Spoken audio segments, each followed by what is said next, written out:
Hi everyone, I'm Raven, And I'm Nathan. and we are Page Turning Pictures. We are two best friends who love movies and want to make movies that you will love. This past week, we went to go see Toy Story 5, and we are here to give you our raw and in-depth thoughts about it. We did want to start with a little icebreaker question so that you guys can join in on the conversation with us. So, Nathan, what was your favorite toy as a kid, and do you still have it?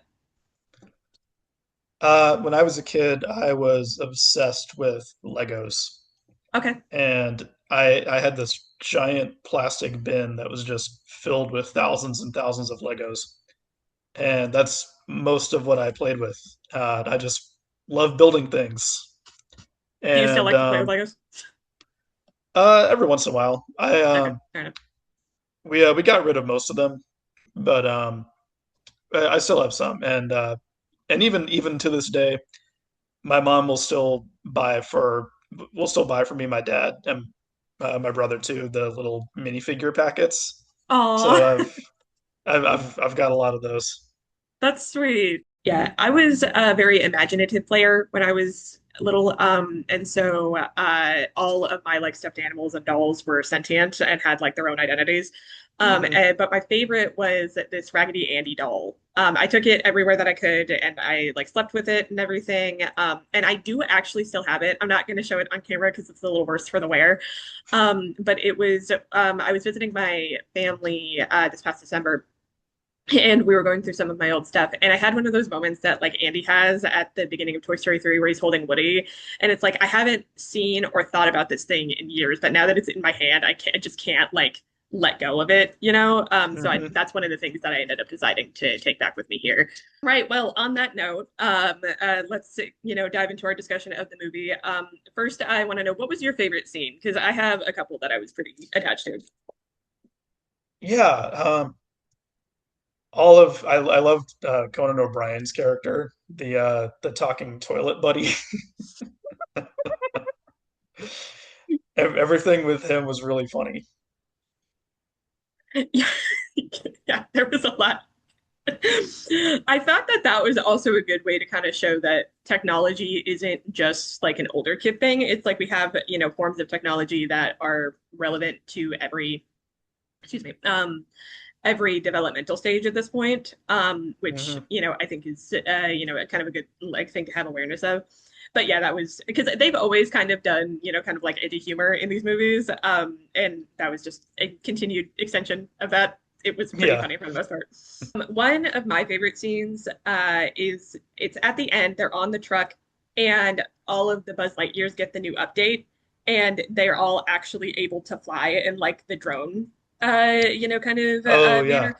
And that was because that I watched Toy Story 1 through 4, like the day before I went to go see the fifth movie. So like all of those plot lines were still like, fresh in my head. And it's a really big thing, especially in the first movie, that Buzz can't actually fly. Like it's Hmm. a whole thing, that's how he finds out that he's actually a toy and everything like that. And so actually getting to see all of these Buzzes fly was it just, I don't know, it kind of like uplifted me, like Yeah. pun intended. And also, I just about the buzzes.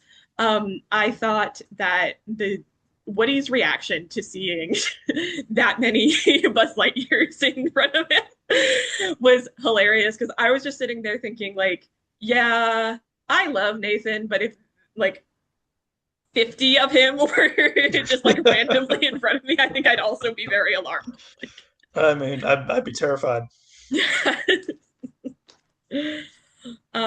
Speaking of Woody, though, you had some thoughts about like Woody's involvement and kind of like Jesse's character arc and everything. I wanted to hear more about that. Oh yeah. I was just gonna say that this one it really seemed it like this is really Jesse's movie. Like Jesse's kind of Yeah. the main character, Mhm. and and Woody's there just because I feel like you can't have Toy Story without Woody. But Yeah. he didn't really need to be there. He You know, kind of just seemed like he was just along for the ride. I see your point on that. I do think, okay, so I actually have a thought about that, about kind of the existence of Toy Story 4 in light of Toy Story 5. So I I don't know if we ever discussed it, I don't dislike Toy Story 4, and I actually think that it is a good film. It just there's so much of the like themes and plot lines that are built up in the first three movies that I do feel sort of get undercut by not the plot of, but specifically the ending of Toy Story 4, if that makes sense. Yeah, I see what you mean. And so I did kind of think that it was interesting that you have, in order for Toy Story 5 to work, you have to create a circumstance under which Woody has to come back from this whole new life that he started at the end of Toy Story 4. That the life that he started at the end of Toy Story 4 is in no way plot relevant to Toy Story 5 at all. Like it's there, Mhm. like Bo is there, Bo makes an appearance and everything, and like the characters are there, but it's not actually like effective on the plot at all, except for the fact that like you have to create a circumstance for him to come back, and there was like a misunderstanding or something like that that like led to that Yeah. happening. I kind of wanted to hear your thoughts on that because we never discussed Toy Story 4, so I didn't don't really know like what your stance is on that. Uh, I only saw it once when it came out. Mm, I meant to go back and watch it again, but I just didn't get around to it. I remember not really caring for it that much. It just kind of mm. seemed really unnecessary to me. Uh, and like they didn't most of the movie they didn't really do anything that new or interesting with the characters. I like this one much better. So the important plot mechanics that are present in the first three movies, I feel like are continued, and flourished in Toy Story 5. And Yeah. so um, I've actually I heard that it was the Super Carlin brothers. I was listening to a podcast of theirs, and they said about Toy Story 4 that they feel like it could have just been called Woody because it wasn't really like a Toy Story movie. It was like a movie about Woody and his like new adventure and everything. Yeah. Yeah. You could almost just skip 4 and go straight to 5 because I mean I don't remember too much, but like it seemed like in 4 not much nothing of consequence really happens until the very end when Woody goes off on his own. Um, yeah, honestly, yeah. I would say so. And again, it is a good movie. Like I like the introduction of Forky. I actually like Forky as a character. I don't think that he's like superfluous. I think he kind of does, you know, he represents the kind of new imagination of like the next chapter of those toys' lives. I think Hmm. that that was really good. But in terms of I do remember thinking Forky was kind of interesting because that's a toy that a kid created yeah, that yeah, wasn't and made in he a factory. right. And I honestly I feel like you could do like somebody could do like a whole thesis or like an entire deep dive just on like toy lore and that sort of like what constitutes a toy and like what brings it to life and everything in that universe Yeah, it's because like the child's imagination is what gives them life. right, so And anything really that's can really be a interesting. toy. Yeah. Yeah. um I wish they had done more with that in that movie. yeah, honestly me too. Um, but I did like, and it is kind of funny, like watching him have his whole identity crisis because, but it also it suggests that other objects are sentient, just in a different way. Because Hmm. Forky the entire time he's like, I belong in the trash because I mean not the entire time, but like the entire like first act of the film, he's like, I belong in the trash because I'm a spork that has been used for its purpose and discarded. Hmm. Like that's like so it suggests that other objects also have self-awareness in some way. But Yeah, and I guess this yeah, is we're how it could tie into the Pixar theory. yes, yeah. Super I'm Carlin sure Brothers. someone's probably made a whole deep dive about that. Yeah, I gotta look into that on the Super Carlin Brothers behalf now. Anyway, uh, we're not here to add to the Pixar theory. No. But yeah, I definitely agree with you. It kind of became Jessie's movie, and I really liked the focus kind of on her um journey pre Toy Story, like the like journey that she already had like prior to Toy Story 2, with Emily and everything, and that we got some closure on that. Um, because Yeah, that was nice. yeah. I did tear up a little bit at that scene where she, is looking at the pictures and she realized that her Emily named her daughter after her. Uh, Yeah. Oh, the Jesse's flashback in Toy Story 2 still makes me cry. oh, yeah. No, it is like because, and I think that that's something that Toy Story does really well, that Jesse's story in particular does very well because, like, toys do not actually have any sort of like sentience. Like, they're inanimate objects, they don't have feelings. But I think the reason that it is so emotionally striking is, one, it kind of like represents the moving on from childhood, which is something that we all experience and, is like an emotional experience for everybody. But then there's also something that I'm learning in adulthood that I really related to in the movies is kind of that desire that we have for things to not change. Because for her, it wasn't just like moving on in a normal progression. It, was she gets just left somewhere and there's no real like closure for her or anything like that. And we see her struggle with that throughout, the entire Toy Story 2 and then Toy Story 3 as well. And I don't actually think we see much of it in Toy Story 4, but it kind of like comes to fruition in Toy Story 5. And so I think that they've done a really good job of kind of like building up her character to be progressively more and more important to the themes that they try to like put forth in the films. Yeah, yeah, definitely. And I also thought it was funny how when all of the buzzes come in, they're all immediately fixated on her. Because of the Star Badge. Yeah, Star Command. Uh, because the Buzz Prime is in love with Jessie, and it's almost like it's like part of their programming that they're all attracted to her. Yeah, I did really like that as well. Especially because they were dealing with like Buzz and Jesse kind of like making their relationship official, and Hmm. like going through with the wedding and everything. And so I thought that like I don't know, having that many buzzes that are just obsessed with Jesse while all of that is going on was Yeah, really like a really good storytelling device, and it was just hilarious. yeah. So the kind of the overarching theme of the movie is about technology and how that's become the main form of play for kids nowadays. Mhm. Yeah. And and we talked before how there was a little bit of clunky dialogue in the beginning, but Yeah, I definitely like. I think that that was meant to be a toy, like a storytelling device. Like they're starting out with like the dramatics that most, at the very least, adults who watch the film are going to be able to recognize of like, the screens are ruining our children's attention span and, like the iPad kids and stuff like that. I think that that was what that was meant to be. It just, to me, came across very heavy-handed to like a point that yeah. it was like almost public service announcement-esque.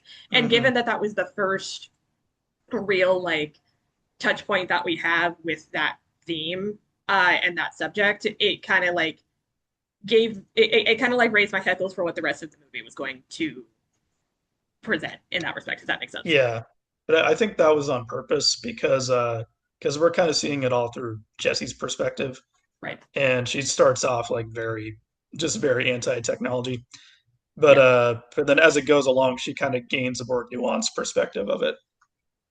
Yeah. No, I agree. I did really like how, you know, and this is something that you said, that I really agreed with, that it was very realistic about the dangers that can come with giving children, especially unfettered access to technology, especially online technology, that like allows them to connect with other people in ways that are less like vetted and excuse me, more instant than, like a communication has been up to this point. But we do get to see kind of the toys and the technology come together later on. Yeah, And yeah, is that kind of like what you were getting at?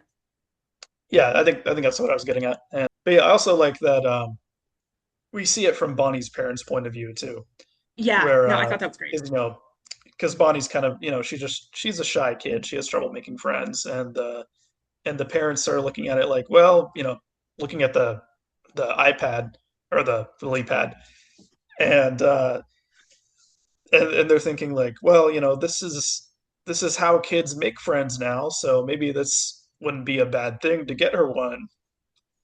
Right. But you can tell though, and I thought really appreciated this about the dialogue is that I think the mom, it's what the mom or the dad, she says, "Are you sure?" And then the other says, "No, but like this is where we are now." And I thought that that was really like kind of an intelligent depiction of decisions that parents have to make at this point. In term, because it's not just should I get my child a lily pad. It's my child literally, beyond a certain age can't really function without a phone anymore because, like if they want to be involved in things and, how can I, control and be aware of the things that they are exposed to in that respect.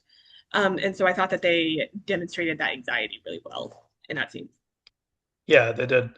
You can tell this is probably something the writers go through with their own Their own kids. children. Yeah. You also said that the plot of the movie demonstrated how technology was like a useful tool. Can you elaborate on that a little bit? Yeah, because we see later on when Bonnie's looking for Jesse and Bullseye, that's how she ends up finding them is through online through the lily pad message boards, and Yeah, and ultimately that's how she ends up making a real friend with Blaze. Blaze. Yeah, yeah. No, So it shows how it can be, the online connection can be a good thing that can lead to more real world connections too. right. Yeah, but like with proper monitoring and accountability, Yeah, like exactly. particularly when we're talking about kids. With moderation, not just sitting on your iPad playing games all day. Right. Yeah. This was subtle, but it was really good. They showed how technology can also be a means of having like accountability that we didn't necessarily have before. So when Bonnie's being bullied, that so this kind of goes into a whole like a separate like discussion of like some of the themes of the film. But one of the discussions that I thought was really interesting was and I really wish they had elaborated more on this was that technology causing kids to grow up too fast, or like to like act older than they need to be. And I do agree that there is no developmentally appropriate reason for an 8-year-old to be embarrassed about bringing toys to a sleepover. That just like Oh I'm yeah, I'm not any I was sort of kind of thinking professional that who works too. with kids, but I can't imagine that there is any sort of like I mean like that just doesn't make sense, but Hmm. it is kind of like a culture that gets created in kid groups like that because everybody wants to be grown up. And the thing is that I wish maybe there was like a way for the movie to have touched on this, but I don't think that there was, like for like the plot and everything. But that's not a technology exclusive issue. And I know No. that because I went through the same thing when I was around the same age. Like you certain things, like your friends start to be like too cool for like playing and toys and, comfort items and stuff like that. And that's not like I grew up in the mid 2000s. So like that was not, something that was caused by everybody having iPads or anything like that. It was just kind of a child thing, like children want to grow up. That's something that I was told a lot was like not to grow up too fast. And now I understand Oh why. yeah. Uh, I mean, uh, I after I got my Nintendo DS, I still play with my toys. yeah, right. Yeah. So I know I do think that that's a good point. But the reason that it was so amplified was that it was so instantaneous. Like, and it was so instantaneous and it was so like widespread, that because the toys sent the file to everyone and everything that Oh LilyPad had yeah. access to. And so then everybody saw it, and then it's all like written down there, for you to continue looking at, for you to continue, reading. And I do think that that kind of amplifies the, feelings, behind it, and because she kind of like, kind of spiraled. She looked depressed. I was very sad. I was just like, there's no reason for an 8-year-old to be feeling that way about like Oh yeah, bringing having toys. yeah. But That is realistic for how a lot of kids end up feeling when they get online bullied. yeah, no, it and it is like uh, and it's sad, because Yeah, again, it it's is. like it's always there, and you can't control who has access to it. I think Hmm. is the kind of the new layer that's been added, and I think that the movie demonstrated that very well with what Bonnie goes through.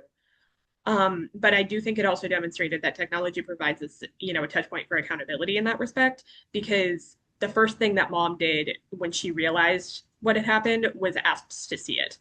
And that's why, like, those girls, if they were confronted about what they did and said, they could not just say, "Oh, I never said that." Like Right. they can't do that because it's written down under your name, like in your account. Like, you can't like sure somebody else could have like done it from your device, but that's not likely. And so I think that that was something that the movie did really well, was, kind of like showed, like you said, like how it can be a tool, and I think that if it's used properly, then it can be a tool that like kind of provides that accountability and, puts kids in a position where they have to, consider like, is this something that I want, this thing that I want to say, or this thing that I'm thinking, or this thing that I'm wanting to do, is this something that I want to be out there for everyone to see forever? Oh yeah. Like, I mean, that's just a thing people have to learn about the internet in general, is that yeah, it's there forever. yeah. I And feel like I think for I think a lot of kids don't realize that, or they're not taught right, that. And if they have the access too early before they're ready, they end up putting stuff out there that they don't they regret putting out there. right, yeah. No, I see a lot of that online. To be fair, that was not Bonnie's. That's not what happened with Bonnie. That she just kind of like, No, no, no, no. yeah. Also, I feel like we're kind of breaking the fourth wall. Like, hey, we have to be really careful what we say on the internet because it's going to be out there for the world to see forever. Hmm. Oh, believe me, I'm very careful about what I say on here. Oh, me too. But we're also very, open about our thoughts and everything. Don't worry, guys. Yeah, yeah, yeah, yeah. Yeah, um, so I wanted to talk a bit about yeah. the animation. Okay. Yeah. And now it's been a while since I saw Toy Story 4, but I remember thinking the animation in that actually looked really, really good. It And can see that. Yeah. yeah, I thought this one was a kind of a step back from that. I didn't think it looked quite as good. Okay. Interesting. Like everything seemed a bit less detailed than that, a bit less textured. I could see that And actually. Yeah. yeah, I'm not sure if they were going for like a more of a stylized look. Um, but I just didn't think it looked as good. And I also noticed something um, in a few scenes. It looked like they put some type of filter or an effect over it, where there's like a kind of a subtle little camera shake. It kind of does a little bit of this. Yeah, I know that that's like an actual thing that's done in like non-animated films, that they'll like, kind of like jostle the camera a little bit to kind of show that like the scene's off balance, or like to kind of like bring in some kind of like emotional um presence to the scene of like Yeah, things are off here. Is that what you think they were doing? yeah. But what it kind of reminded me of is what you see people put a lot on their like TikTok and Instagram videos. Oh yeah. Is there's a filter for that on there where you can kind of do a little bit of the shake. How It's do you sort know of that? that's I've seen a few of those, or I've seen Okay. several of those where it has that effect. Gotcha. For context, guys, I'm asking because Nathan is not like a social media person at all. So No, not yeah, that TikTok, I much. don't know about. I've seen some TikToks and YouTube shorts. Okay. Yeah. I've seen some. I'm not on there, Right. but yeah, Yeah, you that's don't have kind like a of burner account or something that people should go no, look for. not that I'll publicly say, but but that's kind of what it reminded me of. Okay. And it was in a few scenes where the camera was still. It Mhm. looked like they added that on to give a little bit of motion, because I know that's what people use it for on a lot of short form content. Okay. No, that makes sense. So, did you think that that had the desired effect? It was really subtle. Like Okay. I only noticed it. And I wasn't really looking for it, but I just happened to see it. Yeah, I didn't notice it at all. Yeah. So I'm not really sure what they were going for there, but that's just something I picked up on. Okay. Yeah, so Nathan's like the video guy between the two of us. I'm the writer. He's the like video editor slash like animator. He does all of that.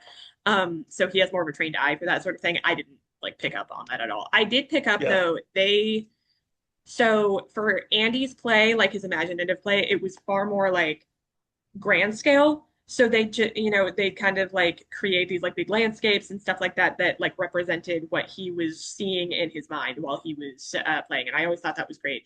They did something a little bit different this time. They had like a more cartoonish sort of like kind of like overlay on the screen when it was Yeah. meant to be, I think it was Blaze's like imaginative play. I want to know what you thought of Yeah. that. I think they do some of that with Bonnie too. They do I some of think, that. yeah, I think you're right, like with the wedding and everything. Yeah, it's they do some kind of stylized. It almost looks like almost 2D animation. Yeah, yeah, it was like between 3D and 2D. I Yeah, was yeah. like, it was interesting for sure. Um, But yeah, I kind of wish they had gone for kind of a bolder style with that. okay. Why? I mean, the art style they used, it looked fine, but it wasn't so much different than the rest of the movie. That honestly, that was kind of my thought too. It was like I could tell what they were trying to do, but it was so close to the original animation that it just kind of didn't have that like desired separation, I guess. Yeah, it was a neat idea, but yeah, I just wish they went a bit further with it. Like, what if they Yeah, actually like made it commit. look like an old hand-drawn Disney movie? Yeah, and that would have like I think that that would have been really cool, and it also would have Yeah, kind of like illustrated like the kind of like the theme they were going for, like that Toy Story has always kind of been going for is kind of like honoring the past while like stepping toward the future. yeah, And exactly. so I think it Or would have do like I don't know, maybe do some claymation or just something else. I just wanted a little more. yeah, yeah, kind of like if you're gonna do it, commit sort of. Yeah, Yeah, exactly. no, that makes sense. But it was fine for what it was, and it's only really a few minutes out of the movie. Yeah, true. Um, what did you think of the pacing? Because I know that that's also kind of your thing, like Oh pacing yeah. of movies. Um, I thought it was fine. It never really dragged for me in any places. Yeah, no, I felt the same way. I felt like it was kind of like paced perfectly, like to hit the story beats at the right time, which is not something that I can say of all of the Toy Story films. I won't say which ones, but like I do think that they that was something they did particularly well with five this time. Yeah, and yeah, it's a fairly short movie too. Yeah, comparatively, I think it's shorter than four, and honestly, I think it was shorter than three too. Maybe, yeah. Well, Yeah, we didn't look that up, so I'm sure somebody will yeah. tell Somebody us. please correct us in the comments. Like, just give us the Actually, runtime you're for all of wrong. the It's the movies. longest one of all. Um, so, but like a little side note about that, when Nathan and I used to go see movies together when I was when we were in college, we would time the opening attractions and like like set a timer for that to see how much of the movie's runtime it actually consumed. Um, I think it was about 30 minutes this time. Oh yeah, they've gotten longer and longer with that. Yeah, The last which is couple of not years. which is not the fault of Disney or anyone affiliated with Toy Story 5. We're not like No, that's that's not just what that's they do now. yeah, it's not a slight on the movie. It's just a reality of the Yeah. specifically movie theater industry at this point. Yeah. You know what really bugs me is when they don't even start the trailers till like 5 minutes after the scheduled Yes, time. that is so annoying. Yes, like because So it's if your like movie's at 7, they don't start it till 7:05. right, and it's like the movie start time is at 7. If you were gonna waste my Hmm. time, with like, and I will say I did see some trailers for some films that I'm actually interested in seeing. So it wasn't a complete waste of time. But if you're going to like Yeah. spend the time that I have paid to be here on upcoming attractions, you better be starting them on time. Hmm. Like, Yeah, that's if like you can do 30 minutes of trailers, just please start them on time. right. Like that. Oh my God. I thought that this movie did have really good continuity, not just with the themes, but like things that are established in previous films. Like, in Toy Story 4, Bonnie is a very shy child. That's like how Forky ends up being, created because she's very nervous at her kindergarten orientation and everything. And so they actually kind of made that a major plot relevant detail in this movie. And I thought that that was really good. And yeah, also like, of course, the continuation with like Jesse's abandonment issues and stuff like that and making that plot relevant. I think that they use this film to bring a lot of like major plot elements that they had introduced before to fruition, which I appreciated because they have made a lot of these movies at this point, and so it's kind of easy to assume that nothing is going to be like plot relevant anymore. But I did think that um, Toy Story 5 actually added to the things that they had already established in the story, and I thought that that was I appreciated that. Yeah. Yeah, me Yeah. too. Um, I did. Okay, so you and I have talked a little bit about this, and I want to hear what you think about this. I thought so. Their hooks and like cold opens that they've done for the movies up until this point, it have been like consistently main plot relevant. So, like in Toy Story 1, it was them playing. It was just like the play and everything like that. It was introducing the toys and Andy's relationship with them, and then eventually, revealing to the audience that they can walk and talk. And then in 2, it was wait, it was more of the same, right? It was just them playing, just like in a more like immersive Oh, manner. I think so, yeah. Because I know that that's the case in 3, and Yeah. in 3 they're And playing three is the again. one where yeah, that three's the one where they do like the full like cinematic Yeah, Andy's exactly. imagination thing. Yeah. And they bring back things from like Toy Story 1, like my dinosaur that eats force field dogs and stuff like that. And Yeah. even in 4, it wasn't play, but it was main plot relevant. Like Hmm. it's Bo being sold, to that one guy, and it's like they're, having to rescue a toy and stuff like that. But Bo being uh like sold and that kind of whole thing, it introduces the important details that are going to be like continuous throughout the rest of the movie and everything. And so that's something that Toy Story has always done really well. I was very like kind of taken out of the story with the cold open that they had for this one. And this is coming from somebody Oh who's yeah. on TikTok. And so I knew that there was going to be like a bajillion buzzes at one point for whatever reason. I didn't know at the time Hmm. like what the reason was, but I knew that that was going to happen. And even I was still sitting there like, what is happening right now? Because Yeah, it doesn't really give it. I mean, yeah, it gives you no context. You're just it throws you right into this with all this, the buzzes on the island.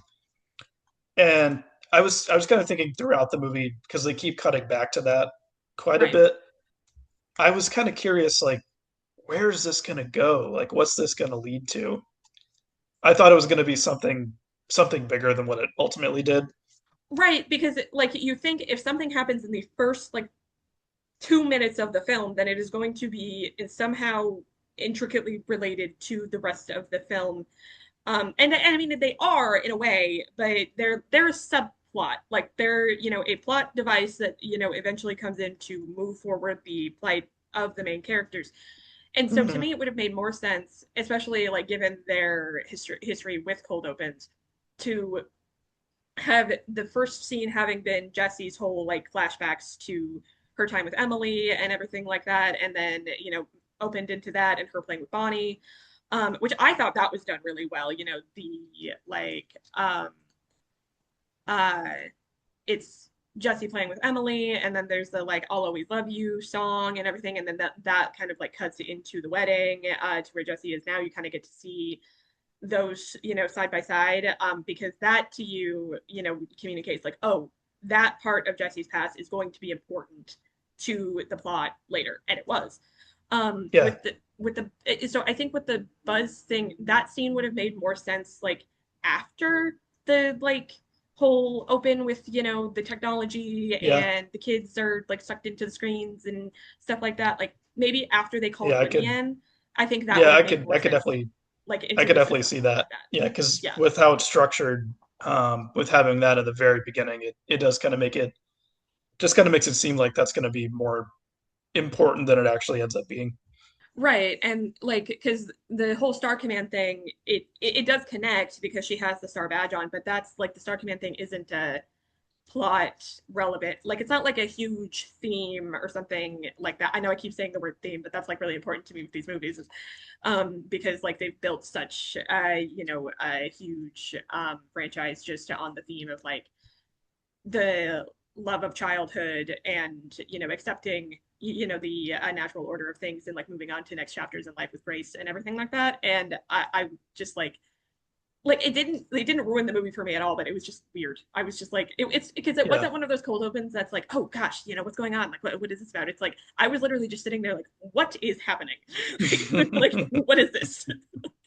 At first, Yeah, I thought they and were trying to do a Castaway thing, but then I remembered yeah. that it's Tom Hanks that plays Woody, not Buzz. So that like Oh, that yeah. even didn't make sense to me. Of all the Tom Hanks movies they could have referenced, why not reference Big?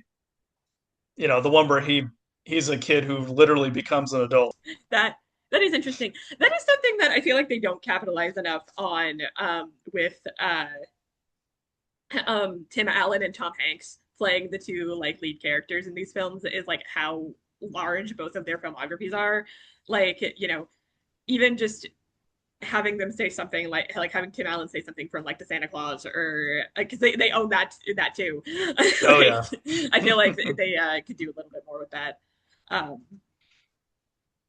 but yeah, overall, I really did enjoy the film, and I like I am happy that it exists in the Toy Story canon. I think is my like final, kind of like thoughts on Yeah. it. Yeah, me too. I think this was a much more worthy entry than Toy Story 4. Yeah, and I think Toy Story 4 is kind of like, oh, I might make some people mad saying this. Say Episode one of Star Wars. it. Uh, Oh, really? like for a lot of people, that's like you don't watch it in context of the films, like, but it is a good standalone film. That's kind of how I feel about Toy Story 4. Toy Story 5, I like the Super Carlin Brothers said this in their review. Well, it wasn't really a review, but it was just like a podcast episode about the movie. And I agree with it. It's just like Toy Story 5 feels like the actual sequel to Toy Story 3, where I think Yeah. Bonnie's about 5 or 6 when no, she'd be like 5 in Toy Story 4, so probably like 4-ish. In Toy Story 3, you get to see the toys move on to her, and then you kind of get to see a few years later the new chapter of their life and how it's being impacted by the age that Bonnie lived in and how different that is from the age that Annie lived in. Yeah. Toy Story 4 was just kind of like a filler between those, but like nothing that happens in Toy Story 4 is actually relevant, I think, except for Woody leaving at the end, to Yeah. understanding and connecting emotionally to what happens in Toy Story 5. Yeah. Yeah. Toy Story 4 definitely it, it was a little uninspired, I think. This one's much better. I agree. So Uh, if they do Toy Story 6, yes. What are you hoping for, thinking about with that? well, if they do Toy Story 6, you know they're going to do Toy Story 6. No, that's going to happen. I'm sure that they are already working on it. Like, Oh yeah. Oh yeah. Which I hope they don't take as long between movies if they're going to do that. yes. Because a lot of the cast members are getting old. Um, Are you thinking but about two in particular? uh, yeah. Well, I mean the main three of uh, Woody, Buzz, and Jesse are they're all like in their 60s, I think. Tim Allen's actually in the 70s. Oh wow, even older than Yeah. I thought. People are going to And be correcting so us in the comments. yeah, so I hope they don't take another 9 years between movies this time. So for Toy Story 6, What I have some thoughts, but I want to hear what you think. You know, let's see the toys some in let's get them to like a new environment, you know. Mm, Let's get them out okay. of the house. Let's get them out of the suburban neighborhood. Um, what if Bonnie goes on vacation or goes to summer camp, you know, and she Okay. takes the toys along? Oh, so sort of like Toy Story 2, the concept like Andy was going to camp, but like the toys actually like we see them go to camp. Yeah, Like kind of a delivery on that plot line. I like that actually. yeah. Yeah. I think that that would be a really great concept. I would like to see some like so Jesse has already gotten some like closure and come to fruition. I keep saying the word fruition, but like come to terms with her relationship with Emily and how that ended and how it was still significant to Emily into her adulthood and how like, you know, she can still cherish it. And so I think that what would be really interesting is to see her kind of like lead the other toys through that kind of process, you know, of kind of having to accept moving on, you know, having to accept the change in things, having to accept the next chapter and embracing it. I think that like that would be a really great continued of growth for her character, Hmm. which I think could honestly happen. Bonnie going somewhere that isn't the house, um, Yeah. uh, because then like Bonnie's going somewhere where she's going to be getting some more independence. You know, she's going to Hmm. be, you know, needing her parents less. She's potentially going to be needing the toys less. And so kind of like seeing Jesse having to help people toys navigate that sort of change, um, I think would be really cool. Because the thing is, Andy's toys or like Andy's original toys, they've already been through that, but Bonnie's toys really haven't. You Right. know, they've always Yeah. been like they're kind of newer and younger, and they've always been like really well loved and played with. Um, and so I think that that would be interesting. But Yeah. yeah, like Or summer camp alternatively, or we could since Woody was a little sidelined in this one, maybe we could see more of what he's doing. Like I I don't know if you could do like a whole movie about around that, but if you could do like parallel storylines if they want to get really ambitious with it. that would be interesting. And kind of have that new life that he's living actually be like consequential to the plot Yeah. instead of just something that he's doing when he's not with them. All right. Yeah, no, I like that. What like I guess celebrities do you think that they're going to bring in next time? Oh, next time. Hmm. I don't know. They could bring in anyone really. Yeah, I don't. I was just thinking Chalamet. I could see them bringing him in. I don't know that Hmm. he's ever What worked type with of him. character would he play? I don't know. He's got like range. Um, I feel like he could play an iPhone. yes, he like voices Siri. I Yeah. like that. Or like their version of Siri because they're not going to call it that. Right. Right. No, I like that. Yeah, like maybe one of the camp counselors has an iPhone and it sounds like Chalamet.